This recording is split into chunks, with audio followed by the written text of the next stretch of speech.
আমেরিকার মেন শহরের বৃষ্টিমুখর মধ্যরাত। ডেভিড স্টিফেন কিং এর মুভির পোস্টার রাখতে ব্যস্ত। বিভিন্ন প্রোডাকশন হাউসের মুভি পোস্টার পেন্টিং করা তার পেশা। কাল এই ছবিটা কোম্পানির কাছে সাবমিট করতে হবে। হঠাৎ বিদ্যুতের ঝলকানির সাথে কারেন্ট গেল। লেক প্রান্তে দাঁড়িয়ে থাকা বড় গাছটা ঝড়ে পুড়ে যাওয়ার মতো অবস্থা। ড্রায়টন পরিবার অবাক হয়ে এই দৃশ্য দেখছে। স্টুডিও থেকে ঘুমানোর জন্য সবাই নিচে নামতেই জানলার কাঁচ ভেঙে সাথে ঠাকুরদের লাগানো গাছটা ভেঙে পড়লো। বাইরের পরিস্থিতি দেখে রাগ সপ্তমে চলল। পাশের বাড়ির ব্রেন্ট নটনের পলকা গাছটা ডেভিডদের বোট হাউসের উপর পড়ে তছনছ করে দিয়েছে। ডেভিড এর আগে বহুবার ওকে বলেছিল গাছটা কেটে ফেলতে, কিন্তু পাত্তা দেয়নি। তাই আজ ক্ষতিপূরণের টাকা উসুল করেই ছাড়বে। নজর কাড়ল লেকের পার্শ্ববর্তী পাহাড়ের গায়ে জমে থাকা অদ্ভুত মিস্ট বা কুয়াশাটা। সাধারণভাবে এত ঘন কুয়াশা দেখা যায় না, আবার সেটা কিনা পাহাড় থেকে নেমে ক্রমশ তীরের দিকে এগিয়ে আসছে। ডেভিডের কাজে দেরি হয়ে যাচ্ছে। বিলিকে নিয়ে শহরে কিছু দরকারি জিনিস কিনতে যাওয়া লাগবে। তাই ওকে রেডি হতে বলে ডেভিড গেল নটনের সাথে বোঝাপড়া করতে। কিন্তু ওর অবস্থা দেখে কিছু বলতে গিয়েও বাঁধল। নটনের নিজের 1980 সালের স্পেশাল কালেকশনের গাড়িটায় গাছ ভেঙে পড়ার কারণে ক্ষতিগ্রস্ত হয়েছে। দুজনের মধ্যে সম্পর্ক ভালো না থাকলেও নটন তাকে ক্ষতিপূরণ দিতে রাজি হয়ে যায়। তবে এর জন্য শহরে গিয়ে ইন্স্যুরেন্স কোম্পানির লোকের সাথে কথা বলতে হবে। তাই ডেভিডকে শহরে যাওয়ার জন্য লিফট চাইলে ওরা তিনজন শহরের দিকে রওনা দিল। যাওয়ার পথে লক্ষ্য করে বেশ কিছু স্পেশাল মিলিটারি ফোর্সের গাড়ির ঊর্ধ্বশ্বাসে পাহাড়ের দিকে ছুটে চলেছে। দুজন হাসি মজার সাথে গল্প করে শহরে এসে পৌঁছায়। মোবাইল টাওয়ার এখনো আসেনি, ল্যান্ডলাইনও কাজ করছে না। আজ শপিং মলে ভীষণ ভিড়। সবার মুখে কাল রাতের কথা। বিল জেনারেট করতে দেরি হওয়ায় পড়েছে লম্বা লাইন। এর মধ্যে প্রাইভেট জেসব ছুটিতে যাওয়ার আগে বন্ধুদের নিয়ে গার্লফ্রেন্ড স্যালির সাথে দেখা করতে আসে। হঠাৎ জেসাপের হেড এমপি এসে গোপনে খবর দিল তাদের ছুটি ক্যান্সেল করা হয়েছে। কারণটা অবশ্য জানা যায়নি। দেখা যায় দমকল, পুলিশ ও আর্মিদের গাড়ি ইমার্জেন্সি হুটার বাজিয়ে পাহাড়ের দিকে যাচ্ছে। কি ব্যাপার বোঝা গেল না। আচমকা গোটা শহরে হাই অ্যালার্ট জারি করে সাইরেন বেজে উঠল। তখনই মলের দিকে রক্তাক্ত অবস্থায় ড্যান মিলারকে রুদ্ধশ্বাসে ছুটে আসতে দেখা যায়। মলে ঢুকে চিৎকার করে বলল, কুয়াশার মধ্যে কিছু একটা জিনিস ওর বন্ধু জনলিকে তুলে নিয়ে গেছে। সে দ্রুত মলের দরজা বন্ধ করতে বলার সাথে সবার মধ্যে উত্তেজনার পারদ চলল। আর তখনই সবার চক্ষু চড়ক গাছ। গোটা শহরকে গ্রাস করে এক ভয়ঙ্কর অতিপ্রাকৃত কুয়াশা তাদের দিকে ধেয়ে আসছে। শহরবাসীরা প্রাণ বাঁচাতে পাগলের মতো পালাতে ব্যস্ত। ওদের মধ্যে একজন মল থেকে বেরিয়ে গাড়ি নিয়ে পালাতে গেলে কুয়াশায় হারিয়ে যায়। আচমকা শোনা গেল তার ভয়ঙ্কর চিৎকার। জিম ভয় মলের দরজা লক করে দেয়। সবার ভিন্ন মতামত। কেউ বলছে র্যামফোর্ড শহর থেকে আসা পলিউশন ক্লাউড, আবার কারোর মতে কেমিক্যাল এক্সপ্লোশন। নিঝুম নিশ্চুপ নিরাপত্তার মাঝে সবার মনে বিভিন্ন প্রশ্ন দানা বাঁধছে। তখনই ভূমিকম্পের চারিদিক কেঁপে উঠল। সবার পরিত্রাহী চিৎকারে ভেঙে পড়তে লাগলো একের পর এক জিনিস। বেশ কিছুক্ষণ এরকম চলার পর সব শান্ত হলে সবাই পরিস্থিতি সামলাতে ব্যস্ত হয়ে পড়ে। মলের মালিক ব্রাউন বলে, যতক্ষণ না কোনো খবর আসছে কেউ মলের বাইরে যাবে না। এ কথায় বেশ কিছু জন নড়ে চড়ে বসলো। কিন্তু মেলিসার পক্ষে এইখানে থাকা সম্ভব নয়। ওর বাড়িতে 2 বাচ্চা আছে। বড় মেয়ের বয়স মাত্র 8। সে একা ভাইকে সামলাতে পারে না। সবাই তাকে মানা করলো বাইরে যেতে, কিন্তু একজন মায়ের পক্ষে এইভাবে থাকা কখনোই সম্ভব নয়। মেলিসা বাড়ি ফেরার জন্য মলে উপস্থিত সবার থেকে সাহায্য চায়, কিন্তু বাইরের পরিস্থিতি দেখে কেউ সাহায্য করতে এগিয়ে আসে না। ডেভিডেরও কিছু করার নেই, কারণ সঙ্গে বিলি আছে। মেলিসাকে কেউ সাহায্য করতে না আসলে অবাক হয়ে যায়। মানবতার উপর থেকে যেন এক মুহূর্তের মধ্যে বিশ্বাস উঠে গেল। নটন তার সাথে চোখ মেলাতে পারছে না। বোঝা গেল সময় আর পরিস্থিতি আসল মানুষদের চেনায়। মেলিসা যাওয়ার আগে সবাইকে অভিশাপ দিয়ে বলে তাদের যেন নরক যন্ত্রণায় মৃত্যু হয়। এরপর সে ধীরে ধীরে কুয়াশার মধ্যে হারিয়ে গেল। এইভাবে কেটে যায় কিছুটা সময়। সবাই যে যার মতো গল্প বানিয়ে চলেছে। যারা একে অপরকে চিনত না তারা নিজেদের মধ্যে আলাপচারিতা বাড়িয়ে তুলছে। সবার মাঝে মিসেস কার্ডমোডি নামের এক মহিলা এই সুযোগের ব্যবহার করে নিজের এক্সট্রিম ধার্মিক মনোভাবনা প্রচার করে চলেছে। স্কুলের হেড টিচার আইরিন ডেভিডের সাথে পরিচয় করিয়ে দিল স্কুলের নতুন টিচার অ্যামান্ডার সাথে। অলি, স্যালি সবাই বিলের খেয়াল রাখার সাথে ঘটনার পরিস্থিতি নিয়ে আলোচনা করতে ব্যস্ত। এদিকে বিলির ভয় জ্বর এসছে, তাই ডেভিড বিলিকে সুজানের কাছে রেখে স্টোরেজ রুমে যায় চাদর আনতে। সেখানে গিয়ে নজর যায় খারাপ জেনারেটরের দিকে, যার আউটার লাইন কোনোভাবে ব্লক হয়ে গেছে। ডেভিড সেটাকে ঠিক করতে গেলে শাটারের অন্য প্রান্তে কিছু একটার উপস্থিতি অনুভব করে। তখনই শাটার ভয়ঙ্কর ভাবে নড়তে শুরু করে। বোঝা যাচ্ছে কেউ একটা শাটারের উপর ভীষণ রকম চাপ দিচ্ছে। ডেভিড ভয় বাইরে এসে অলি আর জিম সহ 2 জন কর্মীকে বিষয়টা জানালে তারা বিশ্বাস না করে ভিতরে আসে। কিন্তু জেনারেটর ঠিক করতে হলে একজনকে বাইরে যেতেই হবে। নর্ম সিদ্ধান্ত নেয় সে যাবে। অলি আর ডেভিড সবাইকে বোঝানোর চেষ্টা করে যে এই অবস্থায় বাইরে যাওয়াটা নিরাপদ নয়, কিন্তু ওরা বিষয়টাকে ইগোতে নিয়ে নর্ম বাইরে যাওয়ার জন্য শাটার তুললে ঘন কুয়াশার মাঝে কিছুই দেখতে পাওয়া যায় না। সবাই এক দৃষ্টিতে ওদিকে তাকিয়ে রয়েছে, আর তখনই একটা ভয়ঙ্কর টেন্টিকেল নর্মকে টেনে নিয়ে যাওয়ার চেষ্টা করে। তবে বোঝা গেল টেন্টিকেল একটা নয় বরং একাধিক রয়েছে, যার আকার প্রকাণ্ড। টেন্টিকেল গুলো ক্রমশ ভিতরে ঢুকতেই বাকিরা ভয়ে আড়ষ্ট হয়ে যায়। ডেভিড আর অলি অনেক চেষ্টা করে নর্মকে বাঁচাতে, কিন্তু টেন্টাকেলস এর সাথে আটকে থাকা অদ্ভুত জিনিসগুলো তার শরীর ক্ষতবিক্ষত করে দিচ্ছিল। অলি শাটার বন্ধ করলেও টেন্টাকেল গুলো নর্মকে নিয়ে যায়, আর এই ঘটনার মাঝে ডেভিড কুড়ুল দিয়ে তার কিছুটা অংশ কেটে আলাদা করে দেয়। এই ঘটনায় জিমকে ডেভিড উচিত শিক্ষা দেয়, কারণ তার ইগোর জন্যই নর্মের প্রাণ গেছে। তারা সিদ্ধান্ত নেয় মলের কাউকে এখন বিষয়টা বলবে না, কারণ সবার মধ্যে ভয় ছড়িয়ে পড়লে পরিস্থিতি কন্ট্রোলের বাইরে চলে যাবে। তবে এইখান থেকে এই বিষয়টা পরিষ্কার যে এটা কোনো সাধারণ কুয়াশা নয়।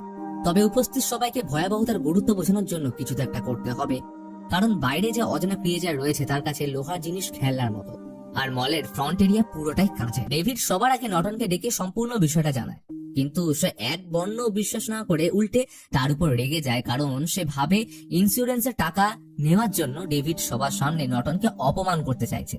তাই নটন হাতাহাতির পর্যায়ে গেলে অলি ডেভিডকে স্টোরেজ রুমের ঘটনা সবার সামনে বলার মতো সুযোগ করে দেয়।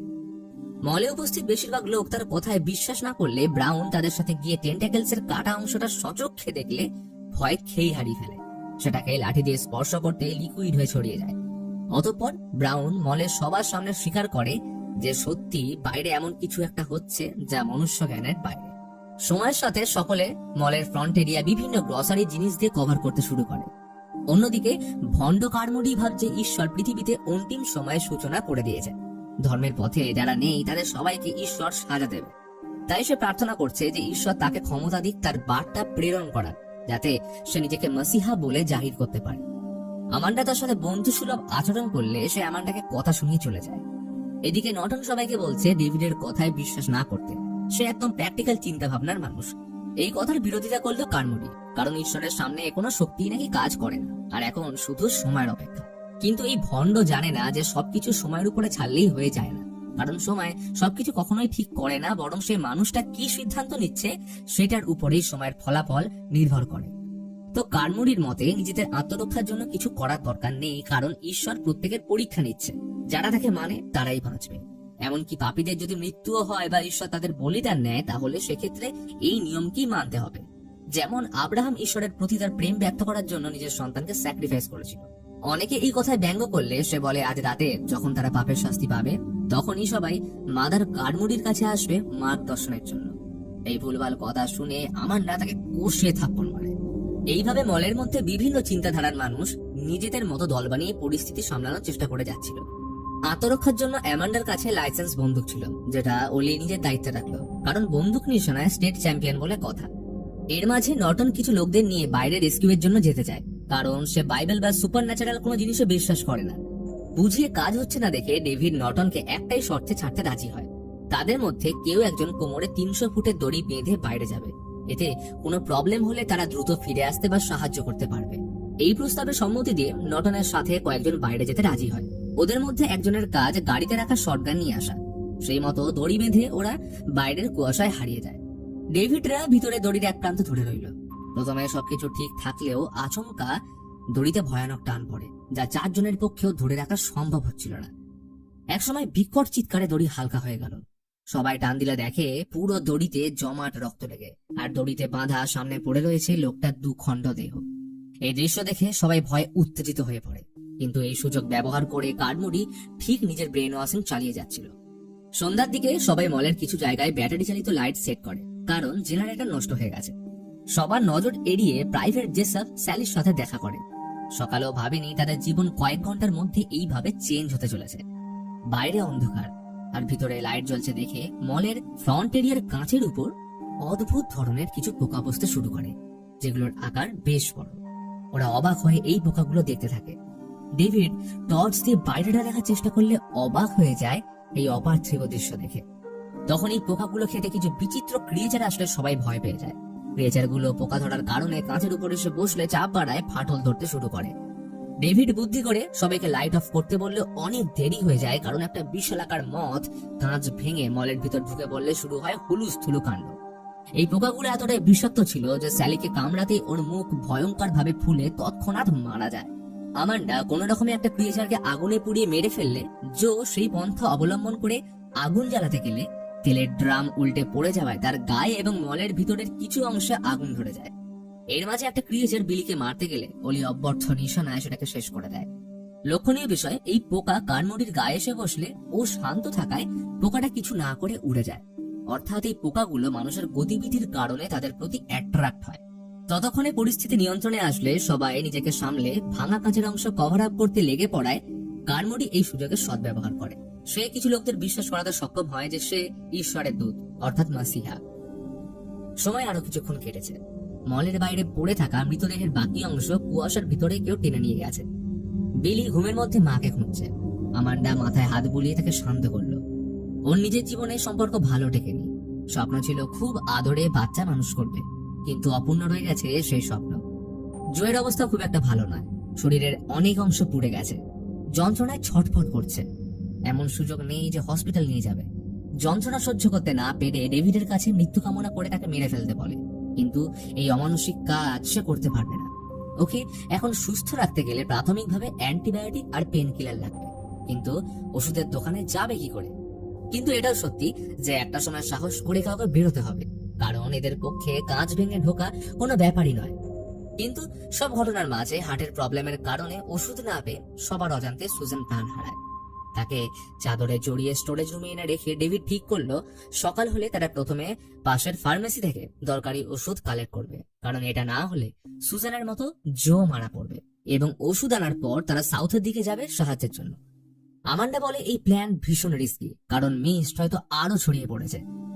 তবে যাবার আগে ডেভিড আমান্ডাকে বলে সে যদি না ফেরে তাহলে বিলিকে দায়িত্ব নিয়ে মায়ের কাছে পৌঁছে দিতে, আর এখন থেকে এই গাড়িটা আমান্ডার। তার মন চাইছে না, চোখে জল আর বুকে এক রাশ ব্যর্থতা। মলে উপস্থিত সবাই তাদের বাইরে যাওয়ার কথা শুনে হইচই শুরু করলো, বিশেষ করে কানমোডি। তারা বাইরে গেলে ঈশ্বরের কথার অমান্য হবে, এতে নাকি বাকিরা শাস্তি পাবে। এই কথায় অনেকেই সাপোর্ট দিল, কারণ কাল রাতের ঘটনার পর অনেকেই তাকে মাসিহা ভাবতে শুরু করেছে। কানমোডি চায় প্রত্যেকে তার কথা শুনুক। এক পর্যায়ে আইরিন যখন বিরক্ত হয়ে ওর মাথায় ক্যান ছুঁড়ে বলে এরপর আরেকটা কথা বললে মেরে মাথা ফাটিয়ে দেবো। অতঃপর ডেভিডদের সাথে জিম, আইরিন ও প্রাইভেট জেসাপ জয়েন করলো। খুব সন্তর্পণে রওনা দিল ফার্মেসির দিকে। চারিদিকে এক অদ্ভুত নিস্তব্ধতা, রহস্যময় পরিবেশ। কোনো মতে তারা ফার্মেসি পৌঁছে ওষুধ জোগাড় করে বেরোতে গিয়ে কারোর উপস্থিতি টের পায়। একটা অদ্ভুত আওয়াজ। এরপর জিম যা দেখলো সেটা বলে ব্যক্ত করা যায় না। মাকড়সার জালের মধ্যে ঝুলছে প্রথম টুকটা, অর্থাৎ নটনদের মৃতদেহ।